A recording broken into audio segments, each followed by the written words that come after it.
আমি সঙ্গীতা। আমি আজকে আপনাদের বিনা তেলে আমলকির আচার রান্না করে দেখাবো। আমি 2 কেজি আমলকি নিয়েছি, তাকে ভালো করে জল দিয়ে ধুয়ে নিয়েছি।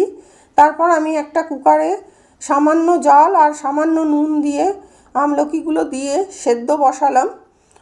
4টে সিটি হয়ে যাওয়ার পর আমি গ্যাসটা নিভিয়ে দিলাম।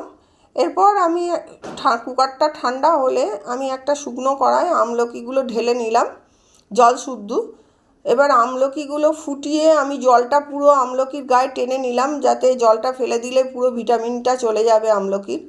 তারপরে আমি একটা কড়ায় 1 চামচ জিরে, 1 চামচ ধনে, 1 চামচ মৌরি, হাফ চামচ মেথি আর 4টে শুকনো লঙ্কা দিয়ে ভাজতে বসালাম। আর আরেকটা শুকনো কড়ায় আমি আমলকিগুলো চটকে চটকে তার বীজগুলো বার করে নিতে থাকলাম।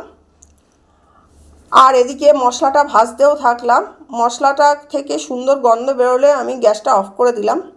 এরপর যখন চটকানো হয়ে গেল আমলকিটা আর বীজ ফেলে দেওয়া হয়ে গেল, তখন আমি 1 কিলো 800 আখের গুড় নিয়ে আমলকির সঙ্গে চটকে চটকে গুড়টাকে পুরো মিশিয়ে দিলাম।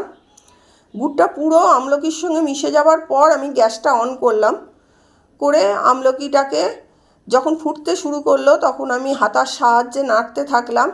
নেড়ে নিয়ে আমি 1 চামচ বিট নুন এতে দিয়ে নাড়তে থাকলাম আর চাপা দিয়ে দিলাম, কেননা নালে খুবই ছিটকবে। সেই জন্য এরমভাবে চাপা দিয়ে দিয়ে আমি পুরো আমলকির জলটা টানিয়ে নেব। জলটা যখন টেনে যাবে ততক্ষণে আমি ভাজা মশলাটা ঠান্ডা হয়ে গেছে। আমি ভাজা মশলাটা মিক্সিতেই দিয়ে গুঁড়ো করে নিলাম, কিন্তু খুব সামান্য গুঁড়ো করতে হবে, খুব মিহি করলে হবে না। এবার এরম করে চাপা দিয়ে দিয়ে আমি আমলকির জলটা পুরো টানিয়ে নিলাম। জলটা পুরো আমলকির টেনে যাওয়ার পর আমি ভাজা মশলা থেকে 1 চামচের মতো মশলা দিয়ে আমি ভালো করে নেড়ে চেড়ে এটাকে মিশিয়ে একটা কাঁচের পাত্রে ঢেলে নিলাম। এই আমলকি খাওয়া তো খুবই উপকার। আচারটা এইভাবে বানিয়ে অনেক দিন ধরে রেখে খেতেও পারবেন।